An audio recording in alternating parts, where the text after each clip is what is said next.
like to end the Hey, wrap-up here? welcome. Now we're on live. Big night tonight.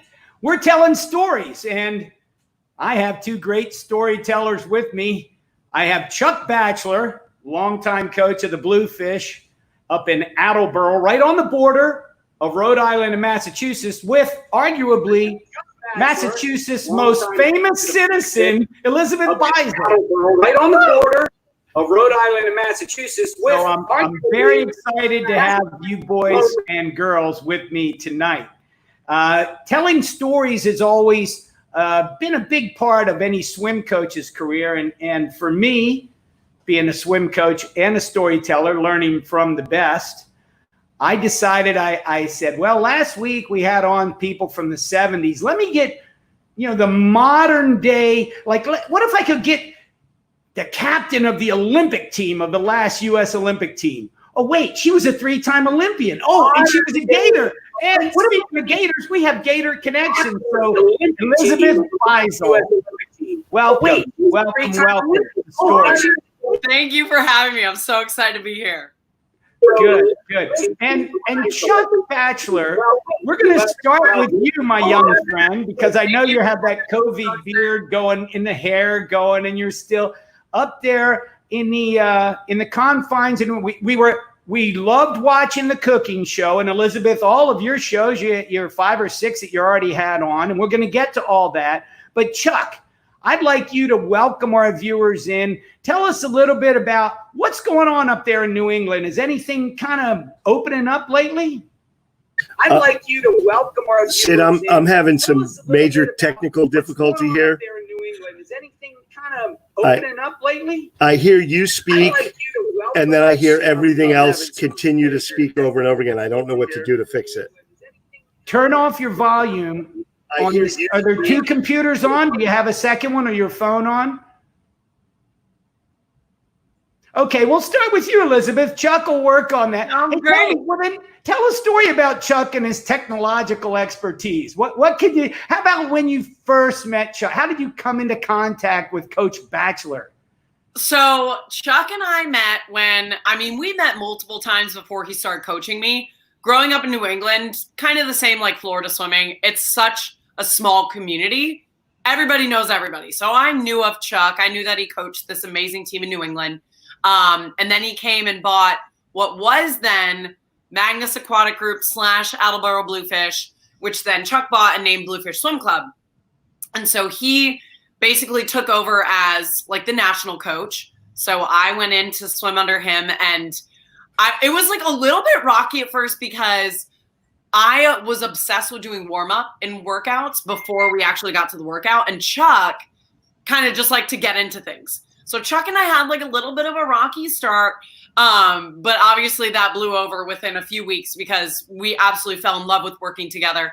And one of my favorite things about him when he came onto the team was he would ask me and what I wanted and what I needed. And to have that from a coach who respected me enough to be honest with him and tell him what I thought I needed was really cool, especially as a 13-year-old. That's when I started swimming for him.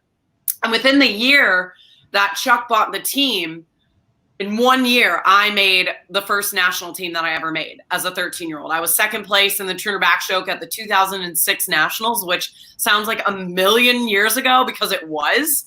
But it was. What city were you in? We were in Irvine, California. And that was like my lucky pool. Oh. I'd been there before for junior nationals the year before in 2005. So I went from going to the 05 junior nationals, winning like the Turner Back and 400 IM, to 2006 nationals, getting second in that Turner Back show. And I remember that Turner Back, I blacked out in my race because I was so nervous. And I actually finished with my head. And I was like, what? And like Chuck has it on video. I have a video of that, yes. Yeah. I swear I heard, I'm off, I'm over on the side of the pool, and I heard the sound of her head hitting the touchpad. Imagine being in my head. And then I looked up at the wall and I saw second place. I cannot imagine being in your head. Huh? I cannot imagine being in your head. But Elizabeth, if you had touched the way your coach taught you, would you have gotten first place? Yes, if I had listened to Chuck, yeah, I probably would have won. That's always the case. As swimmers, yes. we know we can't always listen to our coach 100%. We have to do something on our own. Well, now you guys are up in one of the most beautiful parts of the world, and it's a place that's on my bucket list. I've been to Rhode Island only to swim in the NCAA meet up there. My brother was born in Rhode Island. My dad worked in the Navy up there before I was born. And my wife and I have plans. We want to get up. We want to see the Cape. We want to see New England. We want to go to Vermont, New Hampshire. We've had great swimmers out of New England come down to St. Andrews. Tasia Karosis, you knew her, Elizabeth. And I've had a group have always said, come visit. Tell me something about New England I don't know. As a Florida guy, what should I come up there? When's a good time to come up, and what would I enjoy? Chuck, go ahead. You go first. I think I'm at the moment, because I now live in Rhode Island. We moved from Mass to Rhode Island a couple of years ago, and I absolutely love Rhode Island. It's called the Ocean State for a reason. There's so much water, Sid. If I could show you my view right now, I'm staring at a small marina and the water, and it's absolutely gorgeous. I think Providence is a great little city for just fantastic restaurants. You've got the Johnson and Wales Culinary School. So just every year, the city is just flooded with great, innovative young chefs. If you go down towards where Elizabeth lives, you're getting closer and closer to the ocean. So I'm actually on a river, but the water's brackish because we're close enough to the ocean. And where Elizabeth lives, Narragansett Beach, and all the beaches down there are absolutely gorgeous. Newport is a must-see. Oh, I've heard of Newport. Yeah. That's awesome. But tell me more about the beaches, Elizabeth. You're a surfer. What is the break like up there compared to, Florida beaches, St. Augustine or something like that? Yeah, it's good in hurricane season, which obviously started a couple days ago. We'll get a couple swells in the winter just because the weather is a little bit more tumultuous than normal. But like Chuck was saying, Narragansett Beach is a big beach that I go to. We have a couple beaches called Matunic and Deep Hole, more like local spots that if any of you guys are looking to surf in Rhode Island, come to me. I can give you the local spots. But I think that's one of the best things, to echo what Chuck said, is that we are the ocean state. Our entire summer revolves around beaches and being outside and eating amazing food. And we have some of the best seafood in the country. So I would say if you're looking to visit, you're going to want to come between probably May and October. That's probably peak season for us. Okay, good. I'm going to put it on and I know, Chuck, you've already invited me. I want to get that. You are welcome anytime, Sid. We'll come back and we'll get a lot of people to come up and visit Rhode Island. I know it's beautiful. I think for everybody in the country, in our USA and even around the world, dealing with this kind of coming back. We're coming back a little bit at a time. We're hoping to get into our 50-meter next week. And it's so apropos, Elizabeth, that your book and your show Silver Linings came out in 2020, because God knows we have all needed to look for the silver linings this year. I know for us, some of the challenges we've been going to the ocean a lot. We've been doing beach swims there. And Elizabeth, I've watched a few of your shows and been very impressed. I love following you on social media. I get to live vicariously through you and so many others. But you talked about balance. And I wonder, if you and Chuck did that growing up, or you talked about in your life, and it was you and your new boyfriend, Jack. Yes. Who just met randomly in Fiji. You said, I watched your show. Now, you didn't actually mention it was on the show. Well, technically, we did not meet on the show. We met after filming because we were on different teams. So it wasn't until after the show was done and wrapped that we were able to really connect and get to know each other, which was cool. But yeah, to your point of, the book and Silver Lining, I kind of felt like I released that book and then a lot of bad things started to happen. It was almost like I had my magic crystal ball and I was predicting the future, but hopefully that book was able to bring some type of happiness to somebody, because we're all fighting our own battles. And so hopefully whoever picked it up felt better after reading it, felt motivated, felt happier. And that was kind of the point of me writing it. So. Well, it'd be a great book, I'm sure, for anyone to pick up. I bought a copy for my son since he swam with you at Florida, and I was like, and I think he's going to give it to me to read, but I haven't read it yet. But I would like to think about the silver linings for the kids that are swimming up there with you, Chuck. I know, Chuck, when you started swimming, you're probably like me. You probably started summer club, summer league, that kind of thing, and then you go this summer. What's going to happen up and down the East Coast from Washington, D.C. to New York? It seems like people are saying you can't swim in those outdoor pools. It's going to be terrible. It's going to be horrible. What are you telling your kids? Summer silver linings. What about summer 2020 for the Bluefish, Chuck? So the focus right now, so we're not yet in the water. There are a few. Rhode Island opened up this past week. Or maybe I think last week, and Massachusetts opened up today, which we have membership in both, and we swim in both states.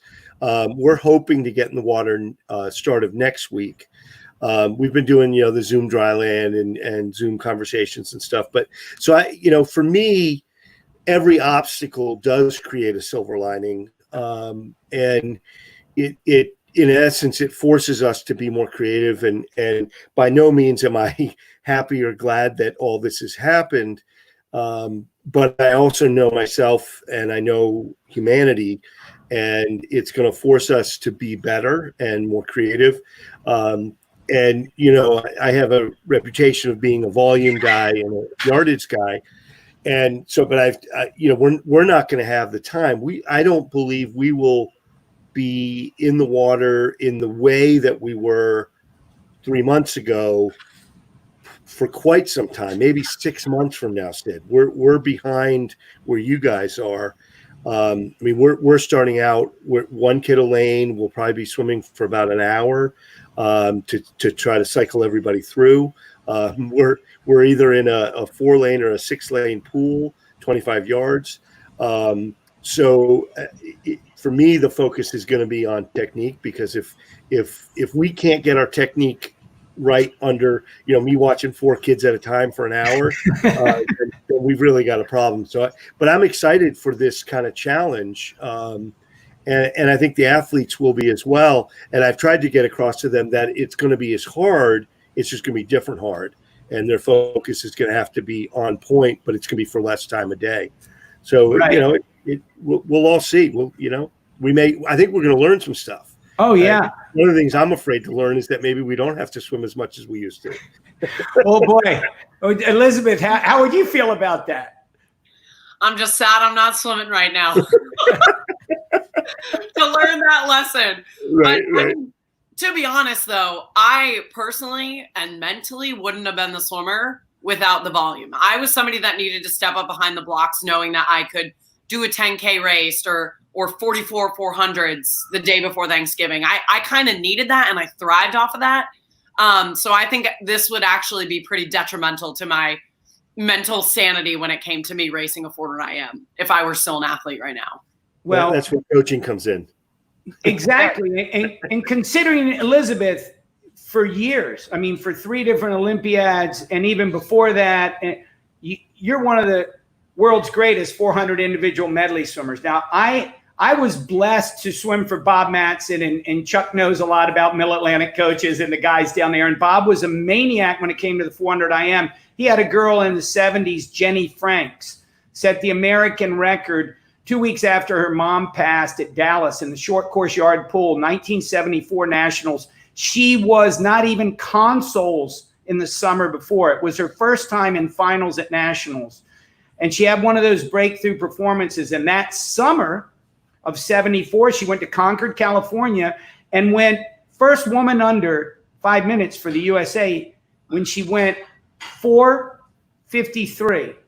And Kathy Heddy went 4:55, and Shirley Babishoff went 4:58. And they were the only 3 women in 1974 to go under.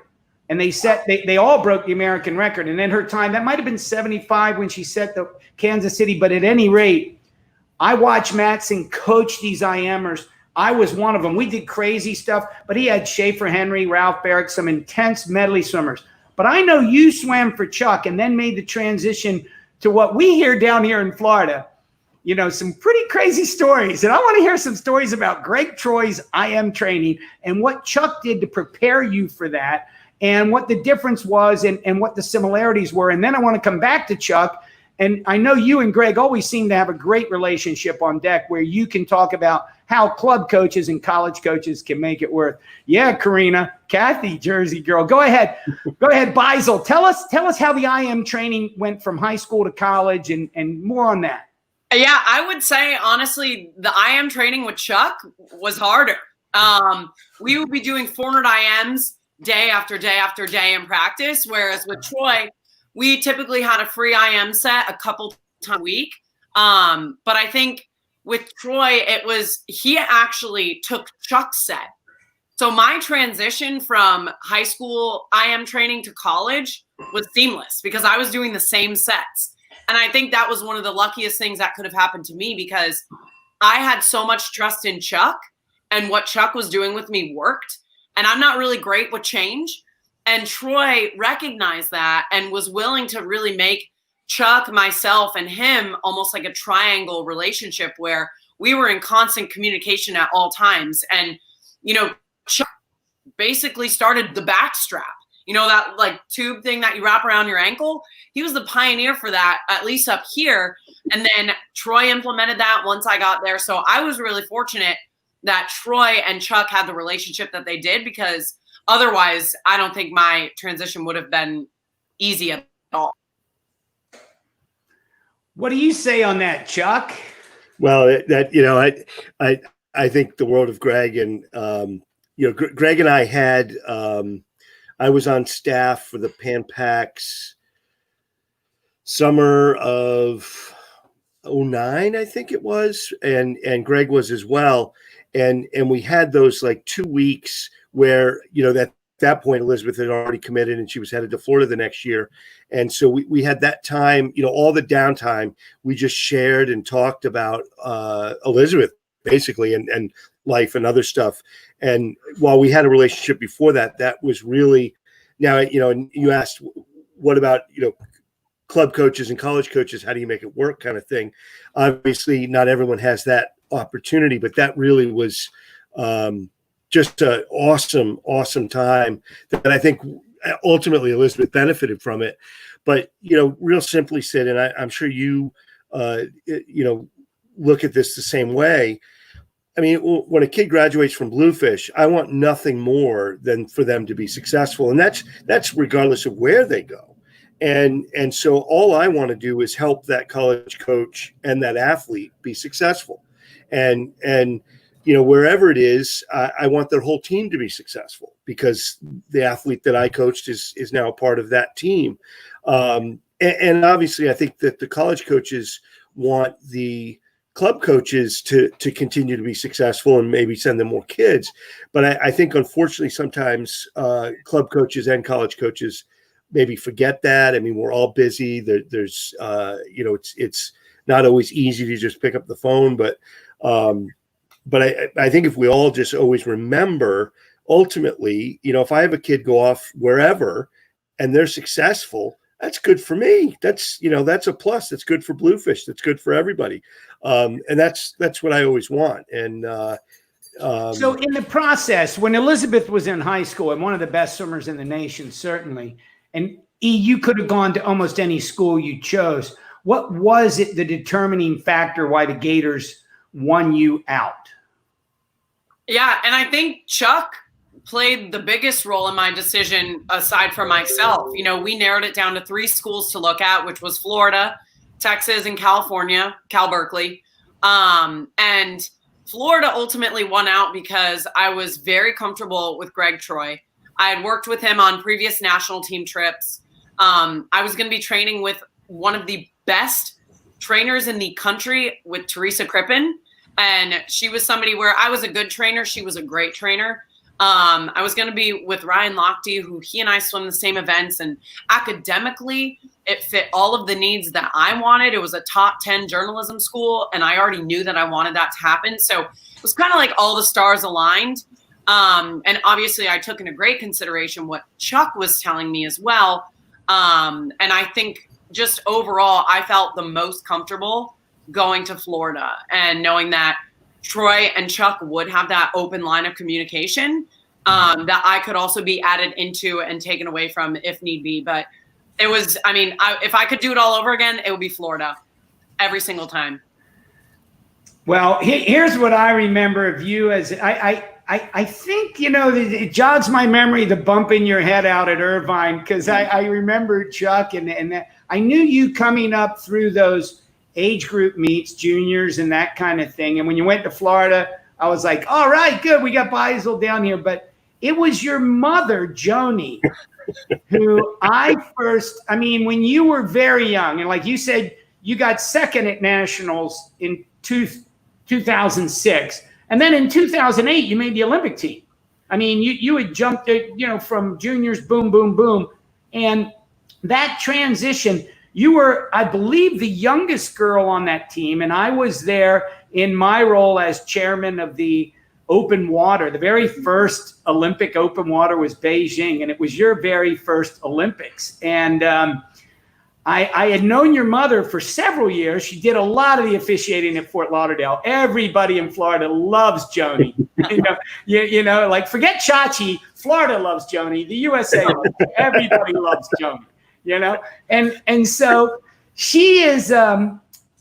I remember I was with my wife, and Dara was getting a rub down because she had a trainer with her, Dara Torres, phenomenal. Oh, and a matter of fact, you know, we're on the Swim Monkey right now. I'm going to take a quick commercial break. Swim Monkey TV. My wife, Kara Cassidy, has a show every Sunday. Dara Torres is her guest next Sunday night. You can always catch the replays. Awesome. And they're going to talk about parenting and swim school issues and things like that. And they're going to have both their daughters, my daughter, our daughter, Kate, and Dara's daughter, Tessa, on with them. So it's going to be fun Sunday night. That's awesome. And Wednesday night, speaking of grueling coaches, we're going to have none other than Randy Reese on the Swim Monkey. Swimmer Joe and I will be interviewing Randy Reese and another great individual medley. Certainly one of your competitors, Sydney Pickram, is going to be here with Randy and a few surprise guests Wednesday night at 7. So we're going to have a lot of fun. But this whole community that is swimming, you know, us growing up in that distance mentality. Coach Schulberg, I checked in with him this week. I know you check in with him regularly, Chuck. And, you know, he's fighting his way through, wanting to get back on the pool deck as soon as he can. You talk about the Crippins and all they've been through.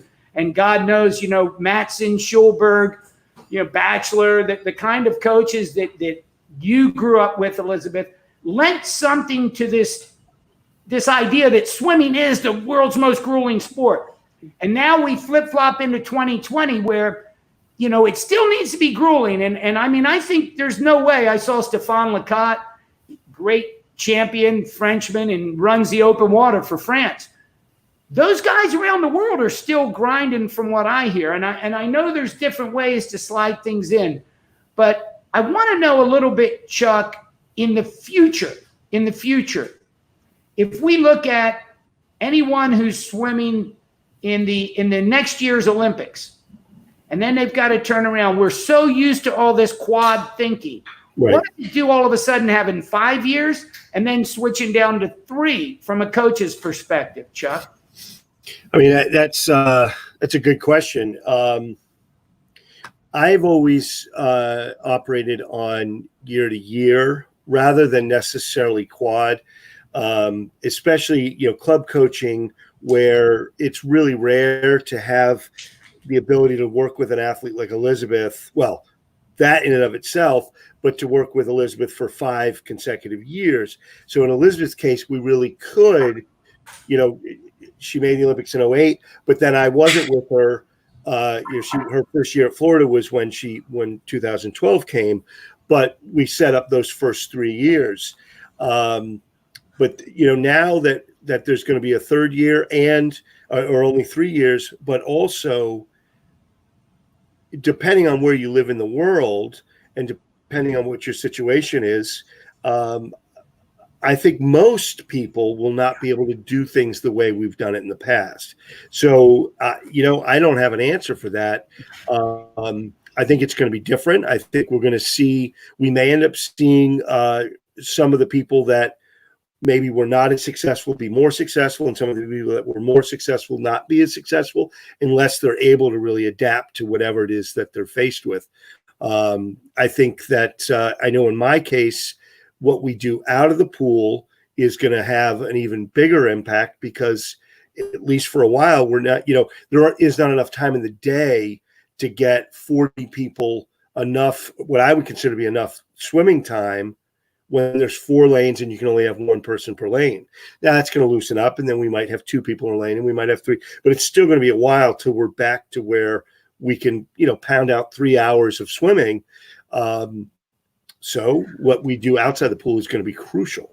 Right. And it certainly is not uniform across the country, not even across the state or even across our county. I have kids, we're doing the beach in a 15-yard pool. Hopefully next week we'll be in the 25, but I doubt we're going to be able to switch it because we could turn it to 50, but it's a lot if you only got 1 kid. And then other places I heard up in Tampa, at Berkeley today, he said, yeah, we got to go 4 to a lane today. We can go now. And so like different places, and you're talking about in the world, in the country, everything's going to be different. And I think one of the things that we've always believed in an equal playing field, doping and everything else aside, is that, we want to do our best to make it fair. And that's one of the reasons I'm sure USA Swimming said, hey, we're not doing nationals or juniors or any of that this summer. And that's good. Take the pressure off. And it is a silver lining kind of year, and we're thinking differently. And so that's a whole different thing too, because now training and learning and coaching really just for the sake of training, learning, and coaching rather than trying to prepare for the next whatever. Right. So I'm excited about that too. So let's get back to the stories, Chuck. So I forgot. I went off on a tangent, and I was talking about the swim monkey. It's a great swim monkey. But if you look down to the side, you see great stories happen to those who can tell them. And I know all of you are very good storytellers. And I was in the middle of talking about Joni Beisel. Yeah. Joni comes up to me, Chuck. You might remember this, but we're in Beijing, and Joni is relegated to the spectator area because she's not working that. She's not an official. She is a spectator. And they got, where the USA seats were pretty far up there, at least on most days. And Elizabeth you got tabbed for doping control, maybe 200 back. What was your first race in Beijing? 4 a.m. was day 1. Yeah. And it was the first day. So your mom's mega nervous. Dara's upset because she can't get her masseuse down in the pool deck, where the national team is. So she's up, and there's a space it's after prelims, and we're in the pool. We're in Beijing, we're in the cube, and there's this elevated area where you look off to one side, and there is the warm-up pool, and it's glassed off, and people are down there, but, the spectators can't. And all Joni knows is that her baby girl is off with these people doing drug testing. And so she doesn't know. So she sends me down to check. I go down. I find Dave Marsh. I find John Urban checking. Oh, she's fine. She just can't pee. What was it like, Elizabeth? How did you learn about things like that? You're young.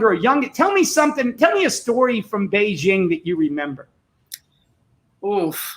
There are too many, because with Beijing being my first Olympics, it was just mayhem, because I went into it expecting beautiful dorms and it's not what you expect when you go to the Olympics. I was coming off of world championships in Pan Packs from the 2 years before. We were staying in a 5-star hotel. We have our own transportation. We have our own cars. Everything is super bougie. And then you get to Beijing, and the Olympic Village is a bed and a sink and a toilet. And that's it. No TV, no beanbag chairs, no nothing. So I remember the night before the meet started, it was ironic because everybody that was in our little pod of our apartment, we all had a race on day 1. And the bathroom, how it looked in the village was the shower was over the toilet, literally over the toilet. There was no lip on the ground to hold the water in. And then the sink was maybe 2 feet away up from that. So you have 7 girls that all need to use this one bathroom. We're shaving our hairy legs, but there's no so there's like a little stream of water with leg hair in it, like going through our apartment. It was absolutely disgusting. But that's just one of the things that happens in the Olympic Village. Like, you cannot prepare yourself for the Village because you never know what you're going to get. And that was just one of the things where we were literally having a line to wait for who was going to shave. And you were sitting on the toilet shaving your legs. It was that bad. Well, I do know, Elizabeth, because I was on the IRC back then, and there was a lot of discussion about maybe getting one of those 5-star hotels in Beijing. And yet, moving out of the Village is such a big slap in the face to the host that we decided against that. But I think USA Swimming does spoil our national team a little bit at most of our major meets. Oh, it's unbelievable how spoiled we are. And I think that's why, like, the distance between the Olympic Village and the 5-star hotels is so wide, because we're used to being pampered. But, all things aside, the Olympic Village has everything that we need. We're just used to being a little bit more spoiled than other countries. But it was, every village that I've been to has had its ups and downs, but that's kind of what makes it so special, is that not everything goes perfectly, and you're in this entire thing with a family and a team, and you get through it together, and you kind of are just like, you know what, we're going to suck it up. We're at the Olympics. We're not going to let this get to us. And I think that's a really cool mentality. Good. Well, we're definitely going to stick with Olympics. We're going to come to those Survivor questions later. I do want to get back to that one. But now give me the transition, because 2008, you're still a young teenager. You're still in high school. And then, boom, you go to Florida, 2012 London. I was blessed enough to watch you race every race there. We were there. That what was different? What was the story about London? How was life changed? That's where you won those silver medals, and you were really moving up. Tell us something about going to the Olympics in a country where they speak our language. Right. I think, I had a lot of things going for me at the 2012 games. Again, country that I speak the language in helps more than you would imagine it. I was obviously a 2-time Olympian at that point, so I kind of already knew what to expect with the bus system and how the dining hall works and what the Village is like. So, knowledge is power. I had experience under my belt, and placing 4th and 5th in Beijing, where, to be honest, I should have medaled in Beijing, but whatever, it didn't happen. So just missing the podium in my 2 events, me heading into London, I was like, I'm getting on the podium at least once. Like, I am not leaving here empty-handed. And then, of course, the year before those 2012 Olympics, I'd won world championships. So I had a little bit of a target on my back, especially in that 400 IM. But I honestly think that entire 2012 Olympics was just about me swimming as fast as I can, or as I could, but also having fun. And me and Allison Schmidt had the most fun at that Olympics. And that's kind of like the one thing that stands out in my mind, is how much fun we had. Well, Chuck, I'm sure she had some fun. I actually remember, Elizabeth, you probably wouldn't have known I was there, but my wife and I got invited to the China White party. Oh, that was a party. Oh, yeah. That was a night. Yes, I felt like I was the oldest guy in there, and that was 8 years ago. So, right. but your friend Ryan Lochte did take me into a private room where we had a little quiet time, and I got to observe all of you Olympians letting your hair down, which was kind of fun, I remember it from Montreal in '76, because we went to Old Montreal, and my friends were all on that team. But Chuck, what is it that you remember about the London Games in Elizabeth? Well, in London, I didn't have deck credentials, and for some reason or another, I couldn't even get a spectator pass from USA Swimming. They were limited, and I won't get into the politics. Okay. There. Yeah, But we're a politically kind of neutral show. Yes. Usually. But I was there, and during prelims, I was down. The stands aren't full during prelims, and so I was down really basically with Team USA, and actually during Elizabeth's race sat there right next to Troy, and we both talked about the pluses and minuses of the race, and discussed what conversation he was going to have with her before the night swim and whatnot. And then for me for finals, I was getting a ticket from Speedo, and I showed up outside the village, and they were inside the village or inside the venue with the ticket. So I'm outside without a ticket, and they're inside with the ticket, and you can see how that doesn't work. And so that was very, very stressful, but I did make it in time for the race. And I, a lot of the media showed how I think that had seats that were even higher than in Beijing. And so I ran up the stairs because I didn't want to miss her walking out and everything. So I got up there, and I'm all out of breath, and I'm sweating like crazy. And actually, I'm drawing a blank on Mr. Lochtey's first name. Steve Lochte. Steve Lochte. So he was there, and so I sat next to him, and we watched the race, and obviously the end of the race didn't quite go as we had hoped, but watching Elizabeth get second place and then seeing her come back out and get on the podium, it was just absolutely awesome. Well, at least she didn't touch with her head that time. No, she did not. She did not. And just those games were just awesome. The venues were fantastic. Everything went at least seemingly very smoothly. And being able to hang out in London. London was awesome. I'll tell you, Chuck. Absolutely awesome. It was a great place. I mean, Sydney was an awesome Olympics. LA. I remember Atlanta. I mean, of course for us as privileged Americans, we like to go where they speak English. So sure. To me, it's like, oh yeah, good. But the reality, Elizabeth, is that you went now from being a two-time Olympian, and was there ever during that next 4 years, from 12 to 16, a time where you were just like, because you're so positive-minded. The word I used was effervescent. I love your bubbly. I mean, you've been that way since you were 13, and it's real, and we see it. And I know it's not a fake thing, but I know that those 4 years had to be a lot different, going from your second to third Olympics, looking at Rio, and then all the people are saying Rio's, it's going to be pollution, it's going to be crime, nobody wants to go, and this and that. Mindset for you, Elizabeth Beisel, going into it, and then boom, to get there and be named captain. Go ahead and tell us something about Rio. Yeah, Rio was the opposite of what the media was pushing out. It's an absolutely beautiful place. Brazil is a beautiful country. The people are so kind, so welcoming. They were so gracious, and grateful to have an Olympic Games on their soil. But that transition from second to third games is hard. And, I compare it to somebody making their first Olympic team and they touch the wall at trials, and it's excitement. You're on top of the world.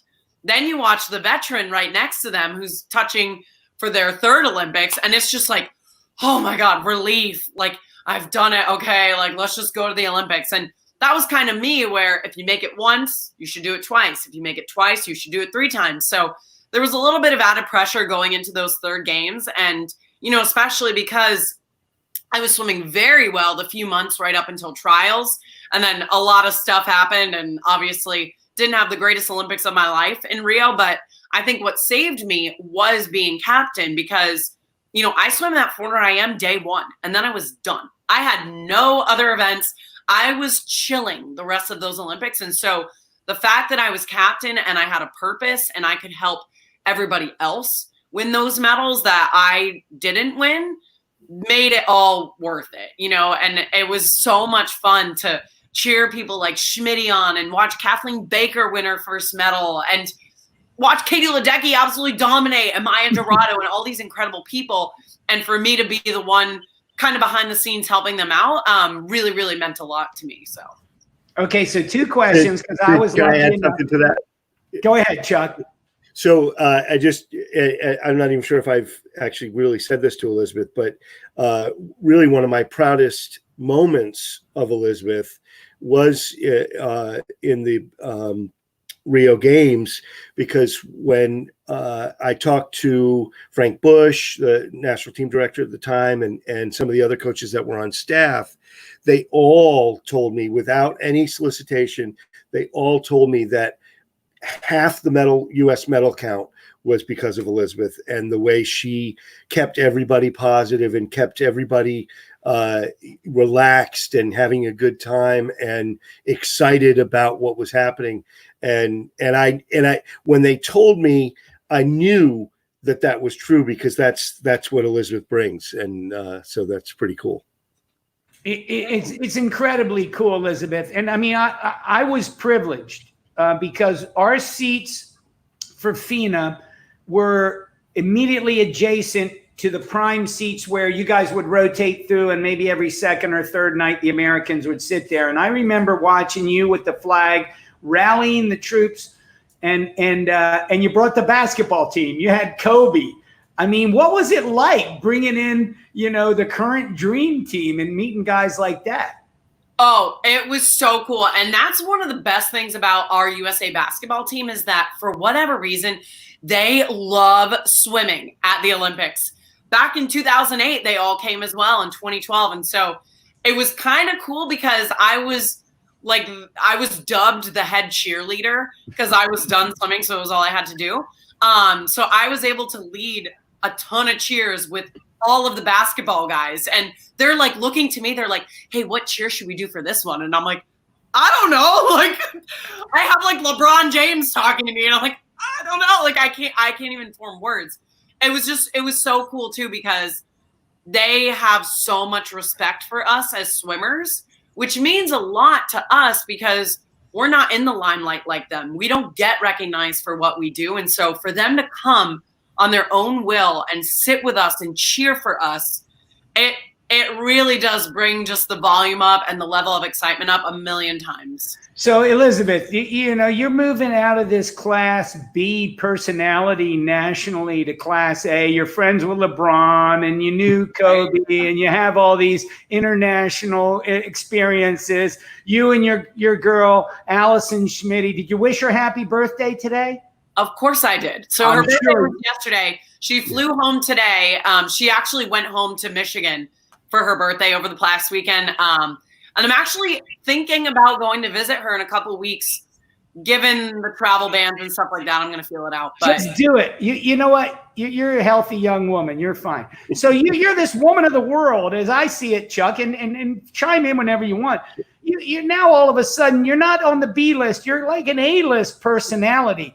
You go to Survivor. I saw the question that Kara put up. Now, tell me about this. How did your mental and physical training give you an edge on Survivor or the other contestants? Do you think it helped that you were a competitive swimmer?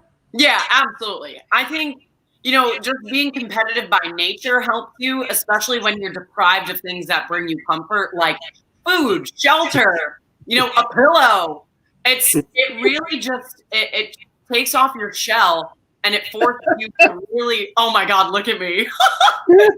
Holy cow. I know. It was really hard, but I knew I could mentally do it, because I found myself oftentimes thinking back to sets that I did with Chuck or with Troy and being like, listen, Elizabeth, if you can do a 25,000 yard set with Chuck, you can do this silly challenge. You're going to be okay.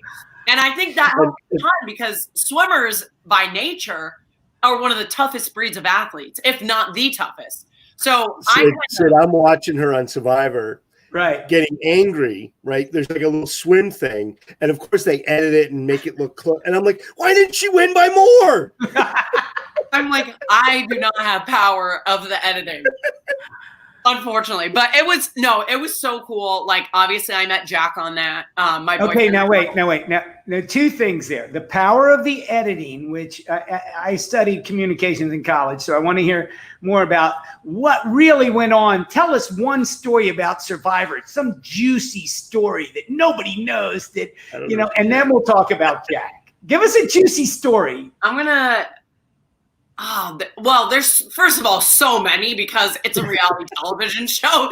So like there's just what I can say is that when you're on a reality TV show, you only know what's happening through your lens, right? You have your perspective and that's it. Then Chuck has his, Sid has his, but the only people that really know what's happening like from a bird's eye view is the producers. So I would watch an episode and be like, is that what happened? Was I like crazy? Was I missing something? But it's because, there's thousands of hours of footage. Then they have to cut it all down into a 43-minute episode. So you can imagine there's a lot of twists and turns that obviously I didn't see coming. But I think, a lot of people ask about the behind the scenes and like, is there makeup? Is there mirrors? Are there bathrooms? No, you are out there. You are in the ocean going to the bathroom. There are no mirrors. There is no makeup. Even number 1 and 2? 1 and 2 in the ocean. And a lot of people just got to know me a lot more than I wanted them to.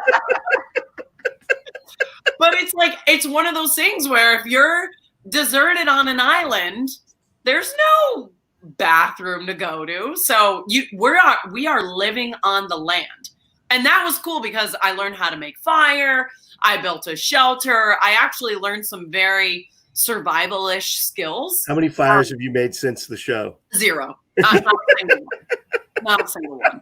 And people were like, is this stove electric or Chuck, no, I don't know. I just twist the knob and it turns on. But yeah, it's a really cool show because you meet people from all walks of life. It was in Fiji, which is one of the most beautiful places I've ever been. So I felt very fortunate to be on that show and meet the people like that I met. Well, now let's go talk about the people that you met. You told me earlier, because I watched your own show on CG Network, which was great. And good luck with any future ones you do with them. But and I'm seeing a shadow. Your boyfriend Jack, is he in the house with you now? Yes, he's about to go to the bathroom. Okay, well there he is. We're looking at his picture. You want we see both of you guys. Your pose, Elizabeth. Bess is putting up photos of the two of you, Survivor photos. It looks like your hair is identical, other than his being a little darker. Oh, it actually is. So the funny thing about that. Go ahead. Go. Tell us all about Jack. Well, maybe not the funniest thing, but because he and I both have athletic bodies, curly hair, kind of the same complexion, we've gotten asked if we were twins before. And we're like, no. Like, we're just so similar in personality and everything. But again, that's what I love about him most is that we are very similar. He played soccer at the University of Virginia. Is super into sports. So am I. We both love working out, eating healthy. So we have a lot of the same values. We both love to travel. So as we were getting to know each other, we were like, wait, this is crazy. We really enjoy each other's company. You want to say hi? You can say hi. Yes. We want you to sit down. Oh, sit down. Is that your Leah Smith t-shirt? Yes, No, Leah Smith? UVA? But he knows Leah Smith from UVA. I do know Leah Smith. Yeah. I actually got one of her splits, I think at one of the world champs. I forget where, but she's like, Sid. I was like, oh yeah, I'm an open water guy. I got you. Jack, tell me the first time you met Elizabeth. She told us earlier that you and Elizabeth were on different teams, so she really didn't see you during the filming. The first time you met was outside the filming. Jack, I want to hear your perspective. Yeah. So it's actually a joke we have. So the first time I met Elizabeth, she had not showered for 30 days, had not brushed her teeth for 30 days, had only eaten rice and coconut for 30 days. So he looked at me and he was like, this is my dream girl. She is a dynamite. This disgustingly dirty girl. No, it was really, really cool because the whole thing about Survivor, and I think Elizabeth touched on it probably, is like, it's a game. And so you never really know if people are really like being themselves and all that stuff. And so I met Elizabeth outside of the game. And so the Elizabeth that I got to know right away was like Elizabeth for who Elizabeth is. She got to know me for who I am. There was no intention of her to vote with me or me to vote her out, all that jazz. Like it was just her being her, me being me, getting to know each other while we're chilling on the island. No phones, totally removed from society, having just a great time, just like getting to know each other in this place where we're never going to be here again. The world is absolutely pause, absolutely stop. You can wake up in the morning, talk on a pier for 20 hours straight, and you haven't missed on anything because there's nothing else to do. And it was perfect. So that's awesome. So you guys kind of have this show, and then one thing leads to another. And then Jack, I watched your show together, Jack. So I know the details. And anybody who hasn't, Elizabeth, they can still go to CG. Where can they find these shows that you've done for the last 6 weeks? Yeah, so there was a whole series, and you can go to cgsportsnetwork.com, and it will have the replays of every single one that we did. And Jack was the guest on my last one, and we had a lot of fun. So cute. It was so cute. It was like honeymooners kind of thing. It was like, oh, it's a new relationship. And then all of a sudden, I got a question. So you move in together in January, and then boom, comes February, March, and we're in COVID quarantine. What the heck has that done to your relationship? We're both still here. No, it's been amazing. We made it. No, it's awesome. And so it was great because she travels and goes all over the place all the time. And so although we lived together, she was gone for probably half of each month. I would just go on to swim meets. And so like we'd spend time together. I worked during the day, so we'd spend time in the night, like during the evening. But in general, like we didn't get to spend like ever a week straight up together. Never. And so when COVID started, we had a month of every day. We're the only ones who were quarantined together. She's the only one I got to like hug, talk to. And it was so great, so much fun. And then we took a little break. I flew home, saw my family in Virginia. And then after 2 weeks, we're like, this is dumb. We have to reconvene. We have to get back together. So we came back. And then since then, we've just been inseparable. Well, that's good. And because Swim Monkey TV wants to broadcast your 200 butterfly, Jack, our question is, will it be long course or short course? Long course, of course. Come on, we want some type of entertainment. Okay, now Elizabeth, you've got 3 months to get him ready. Okay, 3 months. Chuck's gonna train him. Chuck, we're gonna get him moving from open water. He's already done one of my practices. Well, I was going to say that's actually been one great thing about quarantine is ever since Chuck's cooking classes started, living with Elizabeth has just exponentially grown because her chef game has just taken off. What can I say? She's so amazing now. It's all thanks to Chuck. So Chuck, tell us what would be one of the go-to dishes that these two should keep at their top shelf? Probably that chicken Caesar salad. That's probably a pretty good one. Have you made any omelets since the show? Have you? I made omelets, but have you dropped any eggs on your computer since the show? No, I learned my lesson the hard way. We don't allow the computer to be in the same room. The computer doesn't go. The very first show, she made a poached egg and was trying to show it and dropped it on her computer, and it broke open on her computer. The yolk went everywhere. It was like a 30-minute cleanup easily. Easy. Very good. Oh, so Very mad. good. So, I hope for all young people to experiment in the kitchen for sure. And isn't it awesome to actually? I've been the last 2 or 3 years completely changed my nutritional habits. Elizabeth, you learned early on, and Chuck, we know as coaches. I'm sure even in the sport of soccer, Jack, you know that nutrition is key. You are what you eat. They told us that forever. And when you finally understand it, whether it's at 16 or 60, you're going to live a better life. Mm-hmm. So, Jack, in the soccer world and in the singing world, the singing world. I know you're a singer and I know you play soccer. Which do you see a brighter future in over the next 10 years? Between singing and soccer? Oh, yes. Absolutely singing. Okay, so what we want Swim Monkey to sponsor is you and Elizabeth as a duo putting out a single in what we called in the old days, a kind of a song, that maybe she plays her violin, you sing and play the guitar. As a matter, are your musical instruments close by? Can you go grab it? Can you go grab them right here? I don't know. Just do a little instrumental. You don't have to sing. His guitar is right there, and let's grab it. Go get Jack. Go grab your guitar. Wait, are you kidding me? I haven't played. No, we're not kidding. We're definitely serious. We want to hear some music. I mean, everybody's kind of locked in. It's been a rough couple of months. Let's have a good time.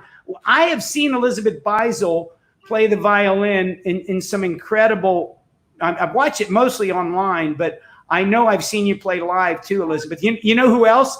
I was amazed at the violin. What was Eva Fabian, one of the great open water swimmers of our time. And I know you know Eva from being a teammate on some national teams. But the violin, to me, has to be the most challenging of all the instruments that are out there. And Jack, knowing your musical success, you can just do an ad lib, whatever you guys want. We're okay with that.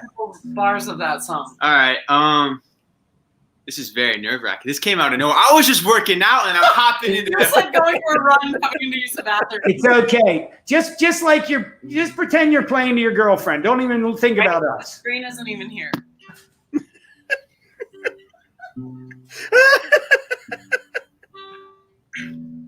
I saw you standing there, sandy blonde hair, the way you came tumbling down, just like a waterfall. So good. And if you need a lie, I'll be the match to your candle, my darling. I'm ready to burst into flames for you. Guys, how good is he? I he's so was just coasting till we met. You remind me just how good it can get. Well, I've been on fire, dreaming of you. Tell me it don't, feels like you do. Looking like that, you'll open some wounds. That's good. How long do we go? No, you're good. You're good. How good is he? Awesome. I'm getting a little teary-eyed. I'm telling you what, Jack. No, seriously. I'm very serious. Thank you for jumping up. That's the kind of guy you are. Beisel, you've met a good man there. Mm-hmm. I won't mess it up, I promise. I will tell you this. For somebody to just say, okay, I'll jump up. Yeah, okay, you do it. I really appreciate that. More from the esprit de corps.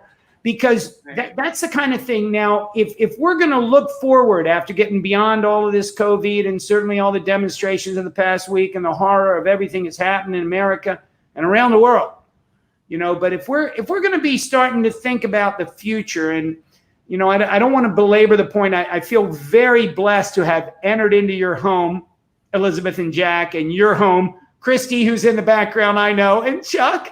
Hey, Christy. Christy can come in and join us if you like, Chuck. Where is she? There she is. That's our technological queen. Without her, we wouldn't have had Chuck. No, this is true. we wouldn't have Chuck was having a little bit of trouble earlier. So listen, from a family point of view, because we all think about swimming and aquatics as being a big family sport. And Chuck, let's start with you. You and Christy. I mean, give me a little, vision of the next year, 2 years, 3 years, getting ready for Paris Olympics in 2020. What are some of the silver linings we can look forward to? And go ahead, Coach. I think, taking each day as it comes and making the best of it and just kind of being happy to be part of it. This obviously the quarantine and whatnot has been, really difficult for everyone. And, each day you wake up and you kind of don't know what to expect. And one more thing in the news and it's going to drive you crazy. But at the same time, we've really enjoyed the time together and the different projects that we've done around the house. And we're building planters out of, what do they call them? Pallets. Out of pallets. And really excited about how they're coming out, and just a brick patio we got from Free Bricks. we found some bricks at a demolition site. I think that the lessons here are just you never know what's coming next, so you better take care of the moment and look forward to new challenges and new opportunities and see where it goes. Make the best of it. Thanks, Chuck. And thank Christy for not just getting you on, but 15 years you guys have been married, right? Yep. 15, 16? I'm very lucky. Very lucky. I didn't deserve any of this. No. Several of us married up. And I will tell you this. I really appreciate you, Chuck, and your attitude on life is something, and I think it's helped form not just Elizabeth, but hundreds of athletes, certainly through the years, if not thousands and thousands. And it's what we do. You know, it's kind of a. You're one of the favorite people that I look forward to seeing at meets and stuff. Always smiling, always have a little twinkle in your eye. I appreciate that. I learned that from my mom. My mom was pretty good about that. But Elizabeth and Jack, I want to hear from both of you. And here's what I'd like you to sign off with tonight. And Jack, first from you, and then Elizabeth. You know, a lot of young people are maybe bordering on despair in one area or another, certainly the riots and all of that, and then 3 months of COVID and being away from friends and being locked up in some places, being in horrible, horrible places. And yet, you know, the challenges that are out there, I think of the class of 2020. I think of my daughter's water polo team that didn't get to finish at Arizona State. They were like, oh, they were just going to board the plane and play UCLA, and then boom, it's gone. And so many stories like that around the country, around the world. And Jack and Elizabeth, you guys, for young people, have a great energy, and you have a lot of positivity that you can share. How about a message of hope for those young people? Jack, first you. Go ahead. Yeah, I think so. Number one, I think, Chuck, what you said, I think is amazing. I think being present and showing all the different things that you've done in your life during all this time it's awesome. I think it's so inspirational. But I think my message would be to first of all reflect for me how this experience has all been. And it's been one of those times when I've really tried to focus on what I really enjoy, whether it be music, whether it be reading, whether it be going outside. And so many people have had to miss out on so many things during this time, but it's also been a time when you can really focus and grow internally and kind of focus on who you are. And so my message would be to, as stuff is opening up, as time is progressing, as things continue, really don't lose sight of who you are and don't lose sight of all those things. So if you had to miss the water polo championship, yeah, you probably haven't been able to play water polo for the past 3 months. Embrace it when it comes on. When you get back in the water, go play, enjoy it, because that is beautiful that you're able to do it again. And so I've kind of had to check myself as I've started working again. As stuff has gotten more busy, I've been kind of losing sight already of the things that make me who I am, the things that I really, really enjoy. And so as stuff opens back up, nobody and everybody, don't forget what you've done in the past 3 months, and don't forget how much you found yourself and been able to explore yourself and see different passions and all the people you've been able to grow closer to. Don't lose sight of those relationships, because the world begins again. Those things are foundational. They got you through this really tough time. So continue to do those things and get you through the rest of your life. Amen, Jack. Good advice from a young man. A lot of wisdom in those 25 years. That's good. Yeah. Elizabeth.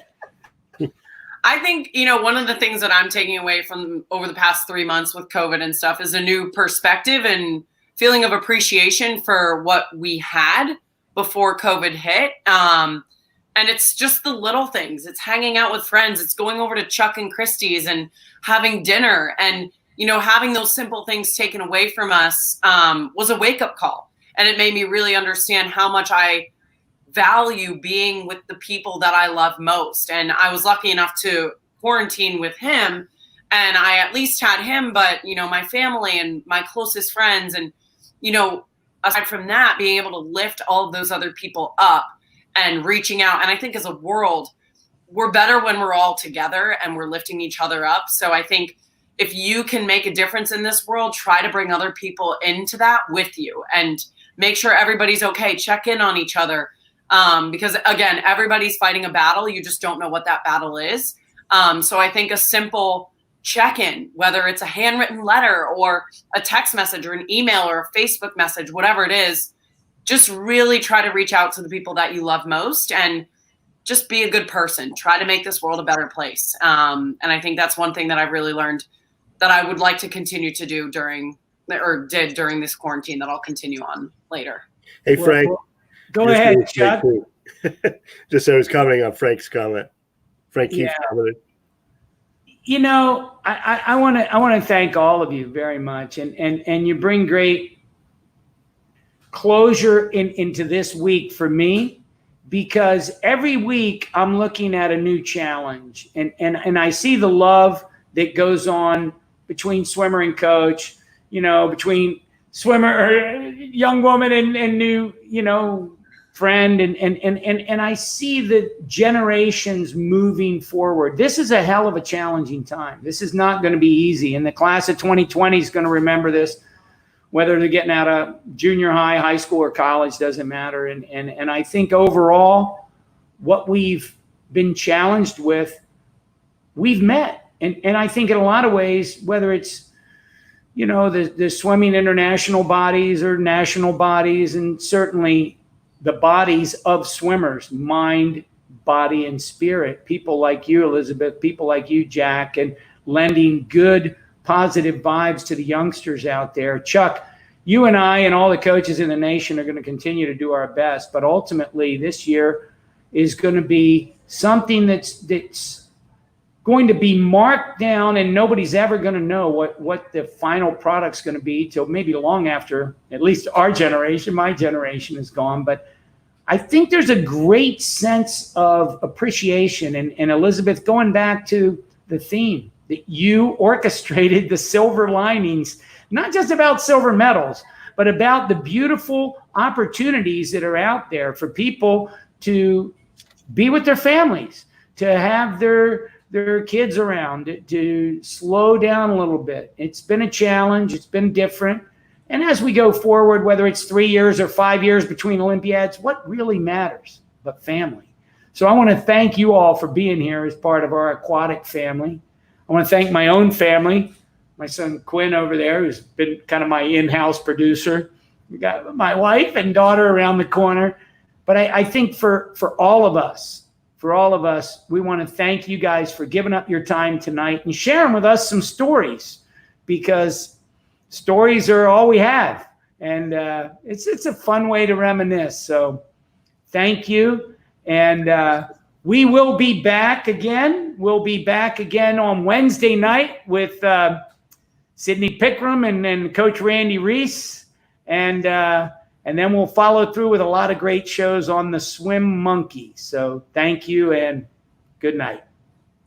Good night, everybody. Thank you. Bye.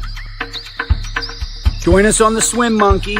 Swim Monkey. Monkey TV. On the Monkey.